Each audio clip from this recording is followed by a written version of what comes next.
1934 e dá início à segunda fase desse período de poder. Agora, com uma nova Constituição, temos aí o governo constitucional da Era Vargas, como o próprio nome diz. Isso significa que temos o voto secreto, o voto feminino e as leis trabalhistas presentes na Constituição, por exemplo. Mas isso não quer dizer que os conflitos políticos acabaram. Não, de jeito nenhum. É nesse período que acontece uma radicalização ideológica, uma polarização mesmo, com a fundação da Ação Integralista Brasileira, chamada AIB, em 1932, que tinha preceitos fascistas e era liderada por Plínio Salgado. E depois, já em 1935, foi criada a Aliança Nacional Libertadora, conhecida como ANL, que teve a participação de diversos setores de centro e de esquerda, incluindo o Partido Comunista Brasileiro, liderado por Luiz Carlos Prestes. Nesse meio tempo, a gente tem também uma tentativa de golpe comunista, chamada de Intentona Comunista, de 1935. Mas o levante foi facilmente controlado pelo governo, não tendo sucesso. E aí, quando o mandato de Getúlio Vargas estava prestes a acabar e novas eleições deveriam ser convocadas, surge um suposto ataque comunista, assinado por um espião soviético chamado Cohen. Só que tudo isso não passou de um golpe do próprio Vargas para concentrar ainda mais o poder. Depois, descobriram que a... Olá pessoal, tudo bem? Estamos aqui para mais uma aula com o 9º ano, mais uma aula de História. A Era Vargas. Bem pessoal, a Era Vargas, eu estou dividindo essa aula em duas partes. Na aula de hoje, nós iremos ver a parte 1, ou seja, a primeira parte do conteúdo da Era Vargas. E na outra semana, a gente assiste a aula da parte 2. Sem mais delongas, sem mais demoras, vamos ver. A Era Vargas, pessoal, foi um período que iniciou-se aqui na história do Brasil, na história política do nosso país, a partir do ano de 1930. Foi quando Getúlio Vargas ele assume o poder, ele chega ao poder provisoriamente e vai permanecer até 1945. E nós hoje iremos analisar aqui a questão do início, né? Vamos ver o que aconteceu quando ele assumiu o poder em 1930, né? Como é que estava o Brasil e o mundo naquele período? Bem, a gente vinha de uma crise mundial provocada pela superprodução das indústrias, que ficou conhecido como a queda da Bolsa de Valores de Nova York, né? A quebra da Bolsa de Valores de Nova York. E essa crise mundial atingiu todo o mundo e principalmente o Brasil, o nosso país. 1929 tornou-se um ano tenebroso para a economia do nosso país e para o mundo inteiro. E não foi diferente.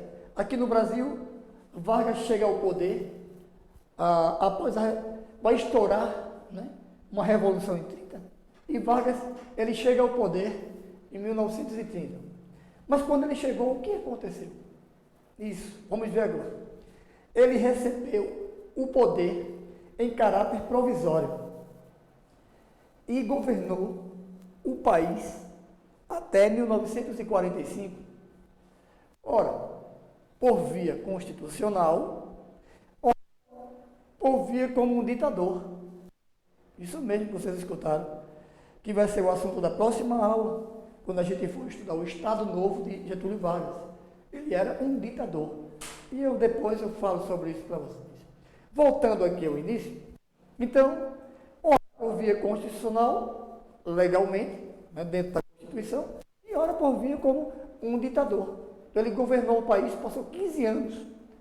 Então, para se manter no cargo, Vargas ele atraiu o apoio de vários grupos sociais, né?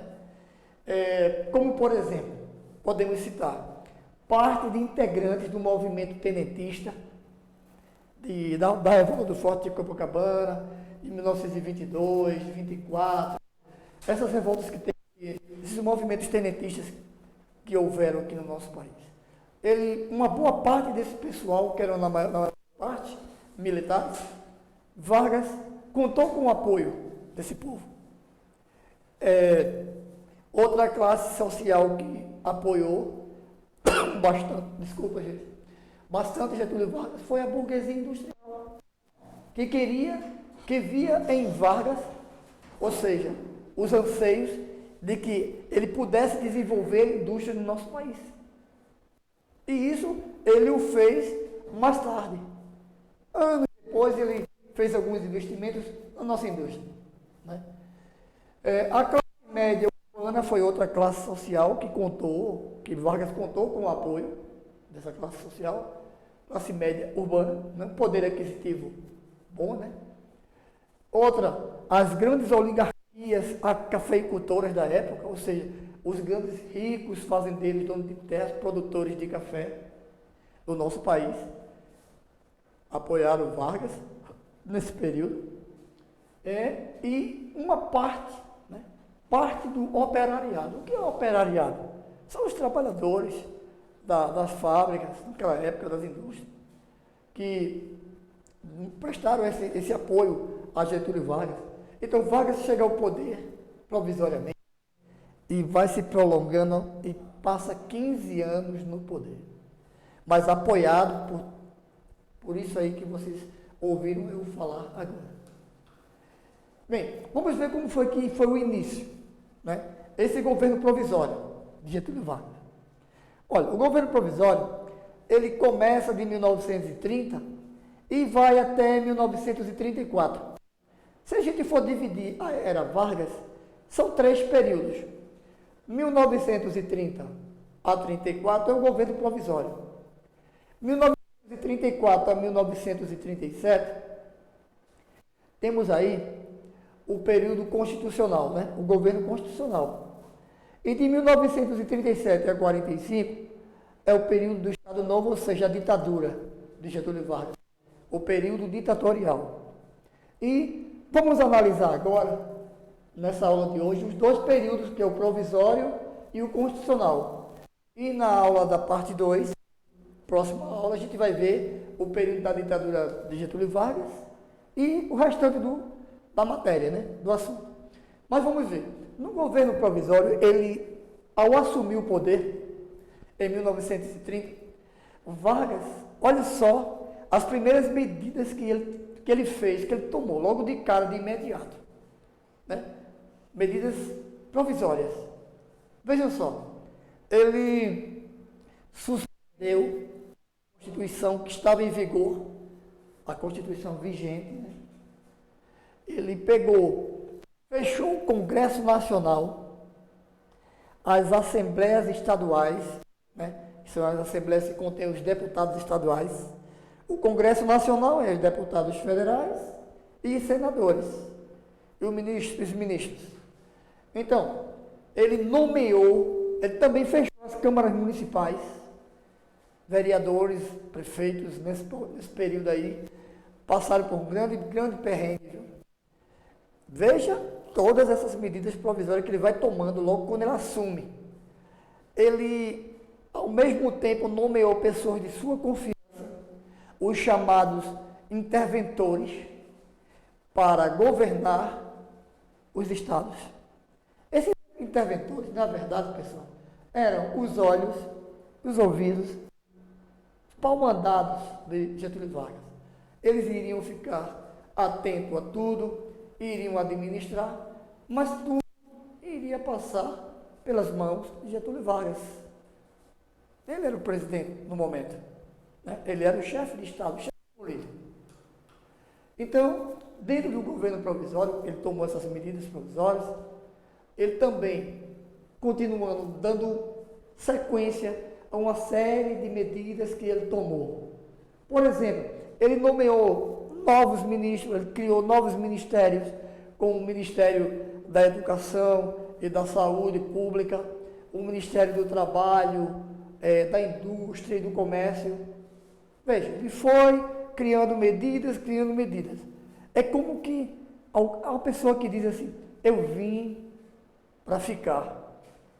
E foi isso que ele fez.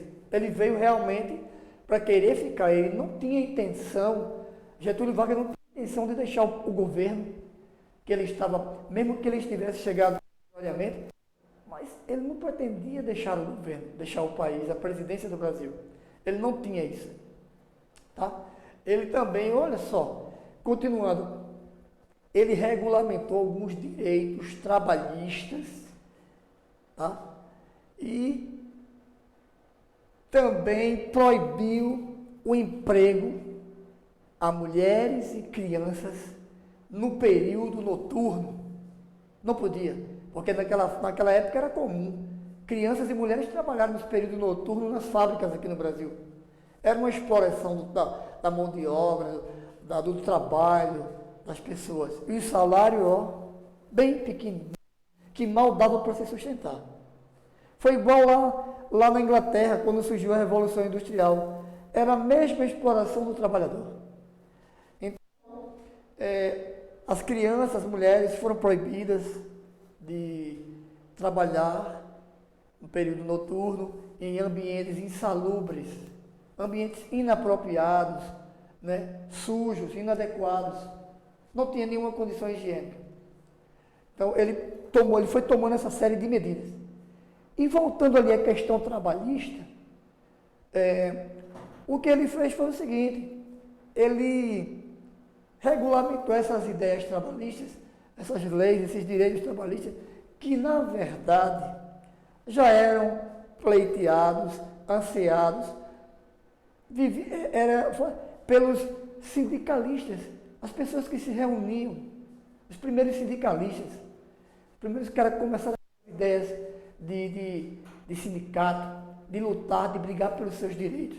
Então Getúlio Vargas foi muito esperto. Ele utilizou-se disso, fez essa média toda e ficou no governo, né?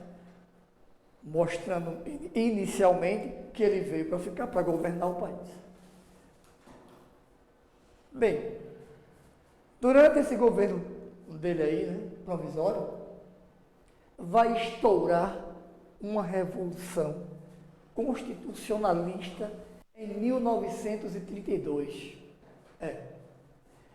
E o que é isso? Né? Olha, é o seguinte: quando estourou essa revolução, o povo, principalmente em São Paulo, Rio de Janeiro e em algumas capitais do país, estavam revoltados com a situação política do nosso país, com o clima que tinha sido estabelecido até pelo próprio Getúlio Vargas.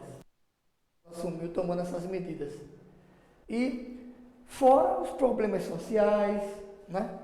Os problemas, as epidemias de doenças como a febre amarela, a varíola, essas epidemias que estavam naquele momento ali, infestando a cidade do Rio de Janeiro, que nessa época era a capital do Brasil, né? E muitos problemas, não só problemas políticos, sociais, problemas econômicos, e até, eu diria que religiosos também em algumas partes. Então, tudo isso se juntando, o povo já estava, não aguentava.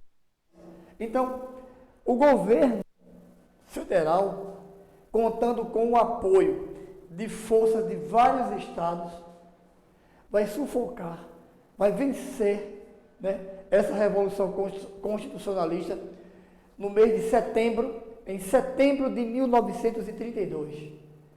Né? Os constitucionalistas, eles vão ser derrotados.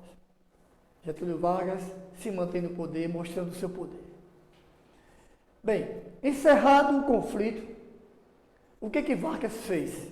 Getúlio Vargas, prontamente, ele convocou, em maio de 1933, novos parlamentares eleitos, para explorarem, né, elaborarem uma nova Constituição para o Brasil. E é aí que vai começar o período constitucionalista de Getúlio Vargas no nosso país. Vamos ver. O que sucedeu? O que aconteceu aí? Bem, a Assembleia Constituinte, ela elegeu o presidente da República, né?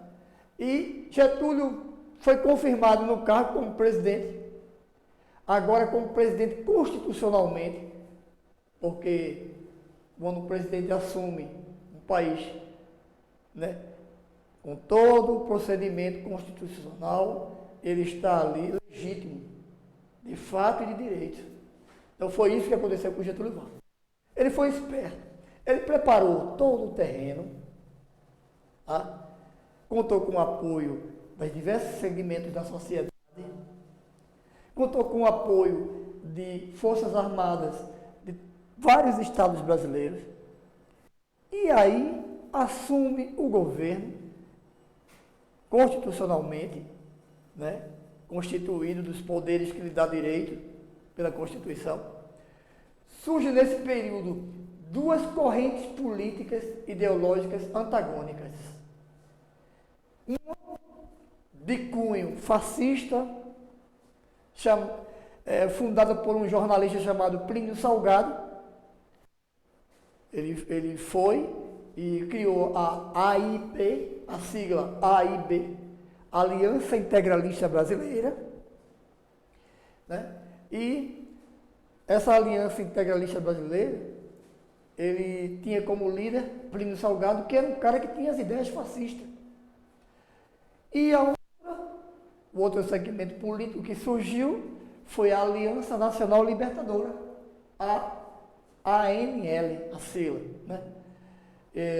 Formada aí por pessoas que seguiam as ideologias de Karl Marx, os marxistas, e era liderado, né, foi criada pelo Luiz Carlos Prestes, né, do Partido Comunista, que na verdade foi um ex-tenente dos movimentos tenentistas, que depois subiu o posto de capitão, né, Luiz Carlos Prestes. Então ele vai fundar a ANL para fazer a oposição aos integralistas. Então, foi nesse período aí da Constituinte que surge, nesse período do governo constitucional de Getúlio Vargas, esses dois, né, essas duas correntes políticas e ideológicas antagônicas, com pensamentos totalmente contrários, diferentes. Vamos ver ali alguns pontos dessa Constituição que foi elaborada em 1934.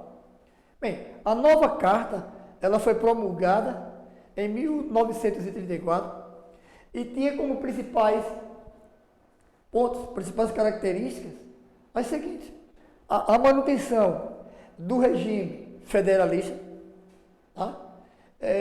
O sistema de governo presidencialista, manter os três poderes, né? Executivo, judiciário e legislativo.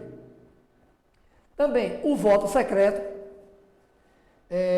eleições diretas nos estados e municípios e para os poderes executivo e legislativo da União.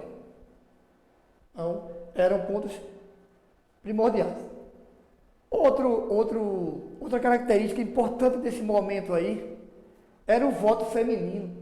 Pela primeira vez na história do Brasil, na história política do Brasil, a mulher poderia dar o seu voto, votar. Mas tinha que ter 21 anos. A partir de 21 anos, ela poderia dar o seu voto. Inédito, né, para as mulheres. Que isso é errado.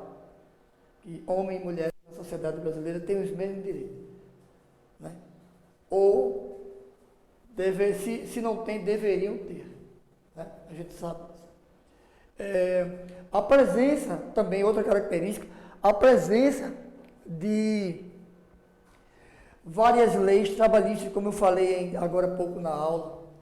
Ele regularizou algumas leis trabalhistas, trazendo benefícios para o trabalhador. Tanto é que ele ficou conhecido como o pai do trabalhador, o pai do trabalhador brasileiro. Getúlio Vargas, ele usou isso como um esquema de campanha, divulgação, propaganda política, fez política em cima disso, se elegeu e Outra coisa era o seguinte, o ensino primário obrigatório e gratuito no nosso país. Um anseio que quando houve os primeiros movimentos tenentistas, os tenentes já defendiam isso, o ensino público e obrigatório e público, gratuito para o povo brasileiro. Coisa que não tinha. Então Getúlio Vargas foi lá, pescou isso e trouxe como uma das medidas da Constituição. Colocou como um dos pontos principais da Constituição de 1934. E ali temos também a criação do mandado de segurança para defender o cidadão, né, contra os abusos do Estado. Né? Falando nisso, eu queria fazer até um parênteses aí, abrir um parênteses. Bem, a Constituição, ela é bela, linda, maravilhosa, teoricamente está lá para ser cumprida, beleza. Artigo 5º da Constituição mesmo, né, fala dos direitos, das liberdades individuais do cidadão brasileiro. Né? Mas eu pergunto para vocês, será que todo cidadão brasileiro tem os mesmos direitos? Será que todo mundo tem liberdade de expressão nesse país? Será? Pois bem, isso é uma outra história, né, que a gente vai ver depois. Finalizando esses pontos aí, eu coloquei uma observação, fiz uma observação. Promulgada a Constituição de 1934, a Assembleia Constituinte, ela transformou-se em Câmara dos Deputados. Veja o que Vargas fez. Logo que foi promulgada a Constituição, ele cuidou em transformar a Assembleia Constituinte em Câmara dos Deputados. Isso. E entre suas funções, estava eleger o presidente da República com um mandato de 4 anos. Você vê como a Câmara dos Deputados Federais ela é importante e é poderosa, não é? Isso tem se mostrado atualmente. Quem acompanha os noticiários de jornais, né, na TV, tem observado lá o presidente da Câmara, né, aquela briga toda com o presidente da República, né, o Senado também brigando com o presidente da República, né, aquelas coisas todas. Então, o poder que tem uma Câmara de Deputados Federal, hein, gente? É isso aí. Bem, vamos falar um pouco de ação integralista, rapidinho para que vocês entendam. Nesse período de 1934 a 1937, o governo Vargas continuou com suas políticas centralizadas e com autoritarismo. Já mostrava muito bem aí, já os primeiros, o início de um governo, de quem diz assim, eu vou governar, eu sou a lei. Então, Vargas deixava bem claro, já aí no início.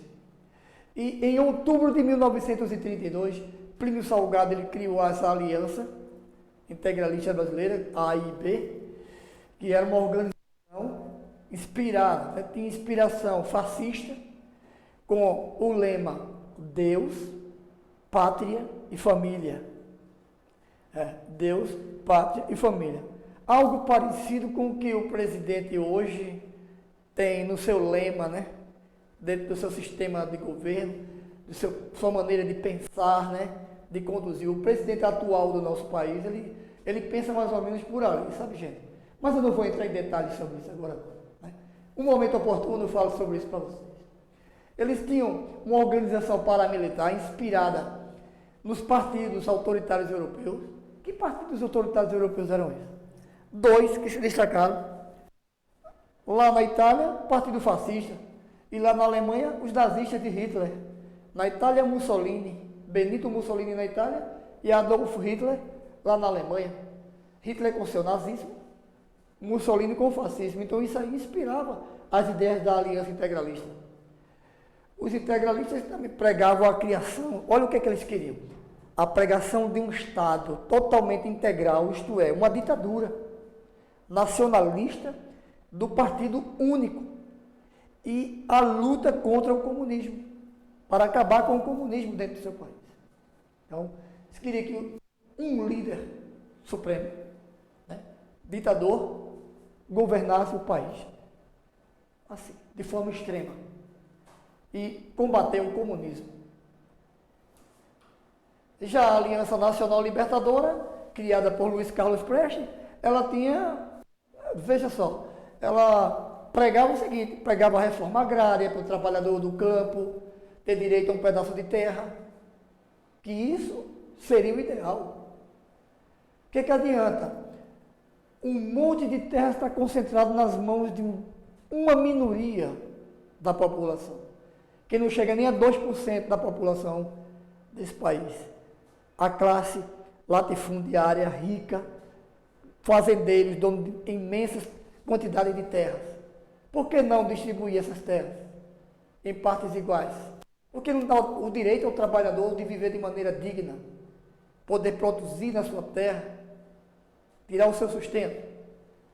Vamos fazer a reforma agrária, ok? Não quero que vocês pensem que eu sou comunista, nem socialista, nem esquerdista, nem de direita, nem de centro, não, gente. Eu tenho minhas convicções, eu me mantenho neutro, né? Do meu ponto de vista. Mas é isso aí. Eu concordo com a reforma agrária.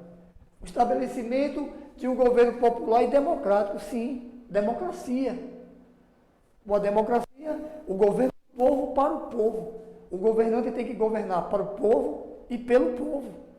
Coisa que a gente não vê. Entra governo, sai governo, entra governo, sai governo.